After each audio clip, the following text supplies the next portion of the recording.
Pernah nggak sih kamu ngerasa kayak terjebak dalam hubungan yang benar-benar nguras mental? Kalau iya, kamu nggak sendirian kok. Kali ini, kita bakal bedah pelajaran pertama yang kuat banget dari bukunya Alfi Syahrin, sebuah panduan buat siapa aja yang ngerasa kewarasannya lagi di ujung tanduk gara-gara orang lain. Perjalanan kita ini dimulai dengan dedikasi penulis yang jujur aja dalam banget. Ini tuh bukan sekedar buku biasa. Ini kayak sebuah janji pembebasan. Sebuah pesan harapan kalau penyembuhan itu nyata dan kebebasan itu ada di depan mata. Penulisnya ini nggak pakai bahasa basi sama sekali. Lewat kalimat pembuka yang provokatif ini, dia langsung ngomong ke inti rasa sakit yang mungkin lagi kamu rasain. Rasanya kayak, wah, akhirnya ada yang beneran ngerti separah apa lukanya. Terus, siapa sih pembunuh kewarasan ini? Penulisnya nunjuk dengan jelas. Bisa jadi pasangan kamu, sahabat dekat, atau bahkan keluarga. Seseorang yang harusnya jadi support system, malah jadi sumber kehancuran. Ironis ya? Nah, yang bikin panduan ini beda itu adalah perspektif penulisnya. Dia ngaku kalau dia tuh paham banget dua sisi dari masalah ini. Dia pernah jadi korban, tapi dia juga pernah jadi pelaku. Ini yang bikin dia jadi pemandu yang empatik, yang gak bakal ngejudge kamu. Karena dia tahu persis rasanya ada di posisimu. Dan inilah komitmen dia buat kamu. Sebuah janji kalau dia bakal ada di pihakmu. Ini bukan soal balas dendam atau drama-drama nggak penting, tapi soal gimana caranya kita bisa kabur dengan elegan dan ngambil lagi apa yang udah jadi hak kita, kewarasan kita. Oke, sekarang kita bakal masuk ke metafora utama dari buku ini. Sebuah gambaran yang bakal bantu kita ngerti apa sih yang sebenarnya lagi terjadi di dalam diri kamu. Coba deh, bayangin sekarang ada sebuah pintu tepat di depan kamu. Pintu ini adalah jalan masuk ke dunia batin kamu.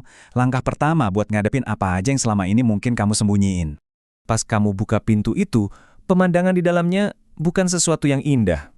Kamu lihat sebuah taman hiburan yang harusnya penuh tawa, tapi sekarang malah sunyi, rusak, dan terbengkalai. Suasananya tuh sedih, sepi, dan kerasa banget terabaikannya. Tapi ada yang lebih aneh lagi dari itu semua.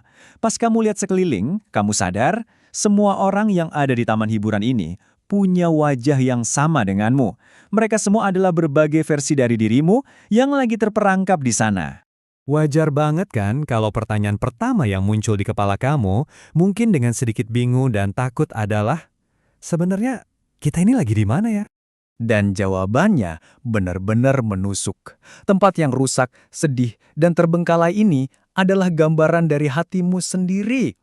Oke, kalau gitu pertanyaan selanjutnya, kenapa sih harus taman hiburan? Apa hubungannya taman hiburan sama hubungan yang toksik? Nah, ini dia penjelasannya. Dan ini jenius banget. Kata penulis, ada di hubungan toksik itu ibarat kamu lagi ngejalanin taman hiburan buat orang lain. Kamu terus-terusan berusaha jadi seru kayak roller coaster, ngejar-ngejar dia kayak komedi putar, ngangkat-ngangkat dia kayak biang lala. Semua energimu habis buat pertunjukan ini. Dan hasilnya? Yaitu tadi, hatimu sendiri, taman hiburanmu sendiri, jadi kosong dan rusak. Sekarang kita sampai di titik balik dari pembahasan kita. Sebuah pelajaran inti yang mungkin awalnya agak susah diterima, tapi ini penting banget buat memulai proses penyembuhan. Penulis tuh ngerti banget perasaanmu. Rasanya mustahil buat pergi kan? Kamu kayak terjebak di antara pengen bebas tapi juga takut sendirian. Dilema ini nyata dan penting buat kita akui kalau perasaan ini emang rumit banget. Lalu, di tengah kebingungan itu, muncullah aturan pertama yang, jujur aja, bakal bikin kaget. Aturan pertamanya adalah, kamu harus sadar kalau kamu juga toksik. Tunggu, jangan marah dulu. Coba kita pahami apa maksudnya. Nah, pernyataan barusan itu bisa banget disalahpahami. Jadi, ayo kita luruskan. Ini bukan soal nyalahin kamu, tapi soal ngajak kamu lihat masalah ini dari sudut pandang yang benar-benar baru. Tentu aja, reaksi pertama yang wajar adalah nolak. Loh kok bisa? Kan aku korbannya. Aku yang selalu sabar, aku yang selalu ngerti, aku yang ngasih terus. Rasanya nggak adil banget kan? Ini dia poin kuncinya. Penulis ngenalin konsep toksik terhadap diri sendiri. Ini bukan berarti kamu itu jahat atau manipulatif kayak mereka, bukan. Ini artinya, dengan kamu terus-terusan nerima perlakuan buruk, kamu itu secara nggak sadar ikut andil dalam ngehancurin dirimu sendiri. Biar lebih jelas lagi ya, pesan ini bukan buat nyalain kamu. Sama sekali bukan. Ini tuh soal mengalihkan fokus. Dari yang tadinya ngerasa nggak berdaya sebagai korban, jadi sadar kalau sebenarnya kamu punya kekuatan buat ngubah pola ini. Ini semua tentang pemberdayaan diri. Jadi, apa kesimpulan dan langkah praktis yang bisa kita ambil dari semua ini? Yuk kita rangkum inti dari pelajaran pertama yang penting banget ini. Logikanya tuh simple tapi dalam banget. Kamu nggak akan bisa benar-benar lari dari orang toksik kalau kamu belum beresin pola yang bikin kamu terus-terusan nerima perlakuan itu. Jadi kunci kebebasan sejati itu bukan ngubah mereka, tapi ngubah diri kita sendiri. Perjalanan buat bebas dari mereka itu selalu dimulai dari dalam. Dan pada akhirnya, semua itu balik lagi ke satu pertanyaan ini.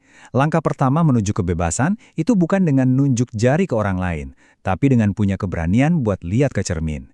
Jadi pertanyaannya sekarang adalah, kamu siap?